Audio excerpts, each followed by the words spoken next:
আরে যুবক ভাই, দুনিয়ার জমিনের মধ্যে তুমি কত রঙ্গ তামাশায় লিপ্ত হয়ে গেলা। তোমার নামাজ নাই, রোজা নাই, কোনো ইবাদত নাই। আমার মাওলার দিকে তুমি তাকাও না, তুমি হালাল রিজিক খাও না। ও বাবাজি, তুমি গার্লফ্রেন্ড নিয়ে ব্যস্ত হয়ে পড়লা।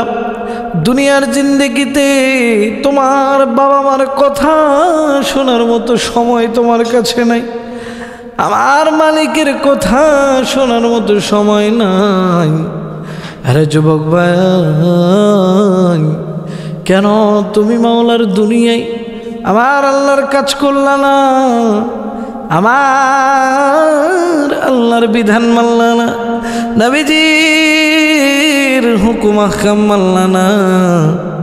ও যুবক ভাই, যেই দিন তুমি দুনিয়া থেকে বিদায় নিবা, চিন্তা করে দেখো, দুনিয়ার কোনো কার্যক্রম থেকে থাকবে না।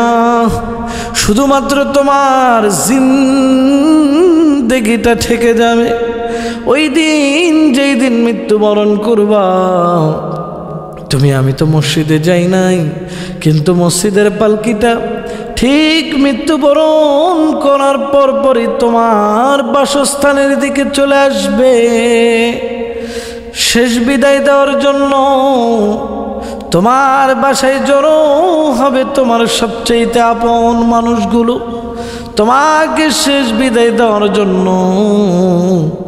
তোমার শত্রুগুলো বন্ধু হয়ে যাবে, তোমার কাছের মানুষগুলো চলে আসবে, আর তোমাকে শেষ বিদায় দেওয়ার জন্য তৎপর হয়ে যাবে। কঠিন কিয়ামতের ময়দানে তুমি নবীর সুন্নাত মানলা না, নবীর বিধান মানলা না, আমার মালিকের কোনো ইবাদত তুমি করলা না। কেমন হবে তোমার জন্য কঠিন কবর। একটা বার কি ভেবে দেখেছো রে যুবক ভাই?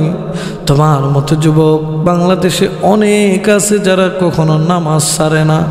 তোমার মতো যুবক অনেক আছে যারা নবীর সুন্নাত তরিকায় নিজের জীবন গঠন কইরা দুনিয়া থেকে জান্নাতি যুবক হইয়া কবরের জিন্দেগিতে পারি জমাই।